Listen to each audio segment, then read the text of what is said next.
بسم اللہ الرحمن الرحیم۔ السلام علیکم سامعین گرامی، حضرت جنید بغدادی رحمۃ اللہ علیہ کا واقعہ ایک مرتبہ کا ذکر ہے کہ حضرت جنید بغدادی رحمۃ اللہ علیہ نے ارشاد فرمایا کہ میں نے ایک درویش کو جنگل میں بیٹھے ہوئے دیکھا۔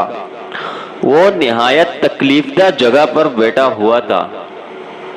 میں نے اس سے پوچھا کہ اے بھائی، تم یہاں ایسی سخت جگہ پر اس طرح آرام سے کیوں بیٹھے ہوئے ہو؟ اس نے کہا کہ میرا ایک وقت تھا جو یہاں پر ضائع ہو گیا ہے، اس لیے اب یہاں بیٹھ کر غم کاتا ہوں۔ میں نے دریافت کیا کہ تم کتنے عرصہ سے یہاں پر ہو؟ وہ کہنے لگا 12 سال سے یہاں پر بیٹھا ہوا ہوں۔ اب اگر شیخ کی توجہ مجھ پر ہو جائے تو مجھے کامیابی مل جائے اور میرا وقت حاصل ہو جائے۔ حضرت جنید بغدادی رحمۃ اللہ علیہ ارشاد فرماتے ہیں کہ میں وہاں سے روانہ ہوا اور حج ادا کرنے کے بعد اس کے حق میں دعا مانگی جو بارگاہ الہی میں قبول ہوئی اور اسے کامیابی مل گئی۔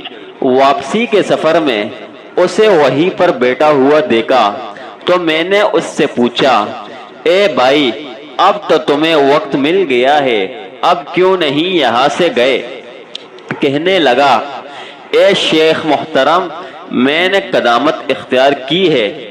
جو وحشت کی جگہ تھی اور جس جگہ پر میں نے سرمایہ کھو دیا تھا وہ مل گیا، تو اب کیا یہ روا ہے کہ جس جگہ سے سرمایہ ملا ہے اس جگہ کو چھوڑ کر چلا جاؤں؟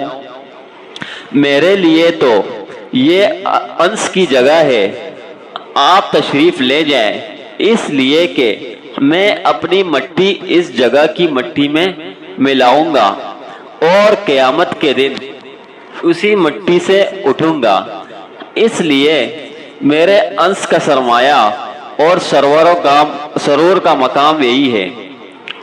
سامعین گرامی، اسی طرح کا ایک اور واقعہ ذکر ہے کہ حضرت جنید بغدادی رحمۃ اللہ علیہ مسجد میں تشریف فرماتے کہ اچانک ایک شخص حضرت جنید بغدادی رحمۃ اللہ علیہ کی خدمت میں حاضر ہوا اور کہنے لگا کہ حضرت صاحب، آپ کا وعظ صرف شہر میں ہی اثر رکھتا ہے یا جنگل میں بھی اس کا کچھ اثر ہوتا ہے؟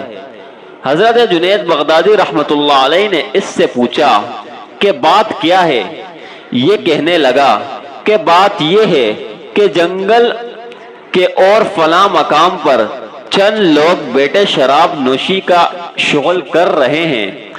یہ سن کر حضرت جنید بغدادی رحمۃ اللہ علیہ نے اسی وقت اپنا چہرہ ڈھانپا اور جنگل کی طرف نکل کھڑے ہوئے۔ جب حضرت جنید بغدادی رحمۃ اللہ علیہ ان لوگوں کے نزدیک پہنچے تو وہ لوگ اٹھ کر بھاگنے لگے۔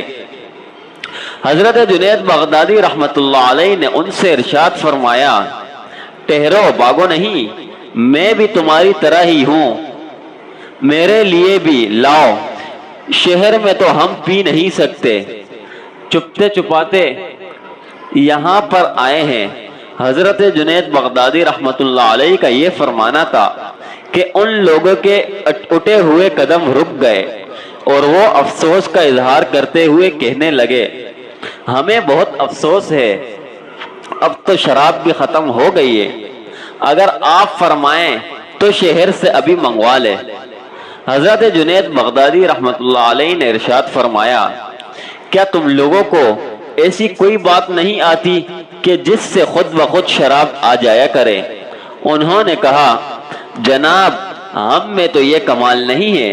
حضرت جنید بغدادی رحمۃ اللہ علیہ نے فرمایا، اچھا تو پھر آؤ میں تم کو ایک ایسی بات سکھا دوں کہ جس سے خود بخود شراب آ جائے اور پھر تم لوگ اس شراب کا مزہ دیکھو۔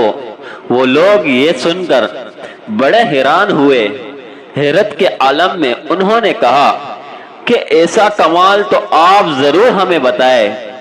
حضرت جنید بغدادی رحمت اللہ علیہ نے فرمایا، اچھا تو یوں کرو کہ سب سے پہلے نہاؤ، پھر صاف کپڑے پہن کر میرے پاس آ جاؤ۔ چنانچہ ان سب نے خوب اچھی طرح غسل کیا، اپنے کپڑے دھو کر پاک کیے اور کپڑے پہن کر صاف ستھری حالت میں حضرت جنید بغدادی رحمت اللہ علیہ کے پاس حاضر ہو گئے۔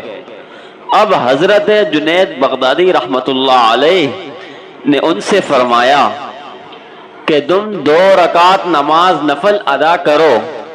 انہوں نے حضرت جنید بغدادی رحمت اللہ علیہ کے فرمان کی تعمیل کی اور نماز کے لیے کھڑے ہو گئے۔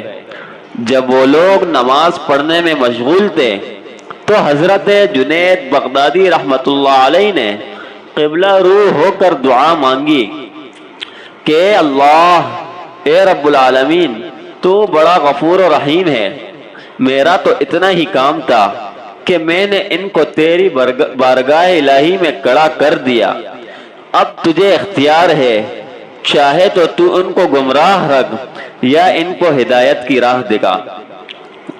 حضرت جنید بغدادی رحمت اللہ علیہ نے اپنے دست مبارک دعا کے لیے دراز فرمائے ہی تھے کہ اللہ تبارک و تعالی کی بارگاہ میں حضرت جنید بغدادی رحمت اللہ علیہ کی دعا قبولیت کا درجہ پا گئی اور وہ سب کے سب لوگ راہ راست پر آ کر ہدایت یافتہ ہو گئے۔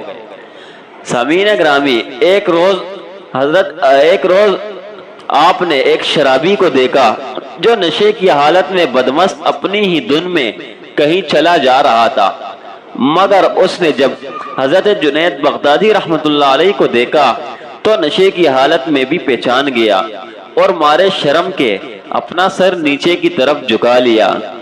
ابو عثمان کو اس شرابی کی ادا بہت پسند آئی۔ انہوں نے شرابی کا ہاتھ پکڑ کر فرمایا، تو کہاں دھکے کھاتا پھرے گا، اس لیے بہتر ہے کہ میرے ساتھ چل۔ چنانچہ ابو عثمان نے اس شرابی کو اپنے ہمراہ لیا اور گھر لے آئے، اپنے ہاتھوں سے نہلا دھلا کر اسے حرقہ پہنا دیا اور پھر اس کے حق میں دعا فرمائی کہ اے اللہ، جو کام میرے اختیار میں تھا وہ تو میں نے کر لیا، اب وہ کام جو تیرے اختیار میں ہے اسے تو انجام دے۔ ابھی حضرت جنید بغدادی رحمت اللہ علیہ دعا مانگ ہی رہے تھے کہ شرابی کو یوں محسوس ہوا جیسے اس کا نشہ ہرن کا چکا ہوا ایک اثر انگیز روشنی سے اس کے دل و دماغ روشن ہو گئے ہوں۔ یوں لگتا تھا جیسے وہ اب کسی اور ہی بلند مقام پر فائز ہو چکا ہے۔ حضرت جنید بغدادی رحمت اللہ علیہ کو اپنی دعا کے اس فوری شرف قبولیت پر خود بھی بہت حیرت اور مسرت ہوئی۔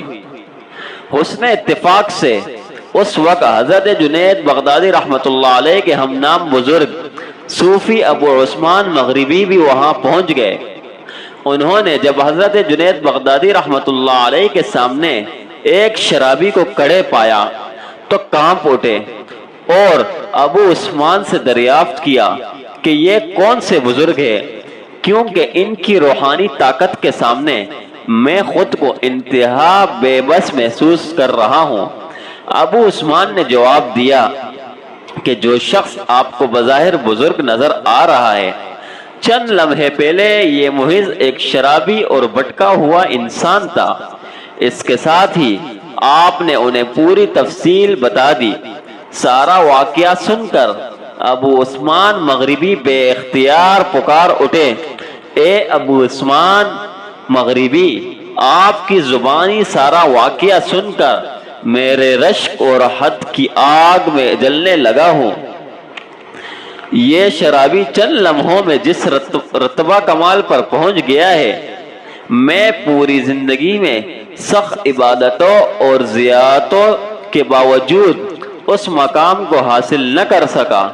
ابو عثمان نے مسکراتے ہوئے فرمایا کہ اس عمل پر تو میں بھی حیرت زدہ گیا ہوں، لیکن اس سے میں نے یہ نتیجہ اخذ کیا ہے کہ اللہ تبارک و تعالی کی رحمت کا انحصار محض عمل پر نہیں ہوتا، بلکہ یہ فیضان نظر